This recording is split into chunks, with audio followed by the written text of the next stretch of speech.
গুৱাহাটী বিশ্ববিদ্যালয়ত আজিৰে পৰা আৰম্ভ আন্তৰ্জাতিক জৈৱ নিৰ্মাণ সন্মিলন 2025।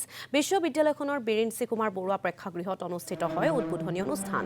এই অনুষ্ঠানত উপস্থিত থাকে অসম চৰকাৰৰ মুখ্য সচিব ডক্টৰ ৰবি কুটা, গুৱাহাটী বিশ্ববিদ্যালয়ৰ উপাচাৰ্য ননী গোপাল মহন্ত, এষ্টেকৰ সঞ্চালক জয়দীপ বৰুৱাকে ধৰি কেইবাগৰাকীও বিশিষ্ট ব্যক্তি।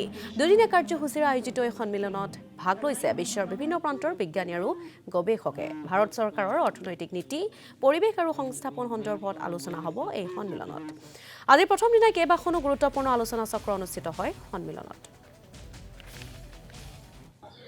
উদ্যোগীৰ পৰা আৰম্ভ কৰি শিক্ষকসকলৰ পৰা আৰম্ভ কৰি ৰিচাৰ্চাৰ্ছক লৈ এই যিটো বায়ো মেনুফেকচাৰিং আন্তৰ্জাতিক সামিট ইয়াত অনুষ্ঠিত হৈছে। গভৰ্ণমেণ্ট অফ ইণ্ডিয়া এটা নতুন পলিচি উলিয়াইছে যে বায়ো E3 অৰ্থাৎ যিখিনি আমাৰ বায়ো E3 তিনিটা E3 কথা কৈছে, ইকনমি, এনভাইৰনমেণ্ট আৰু এমপ্লয়মেণ্ট।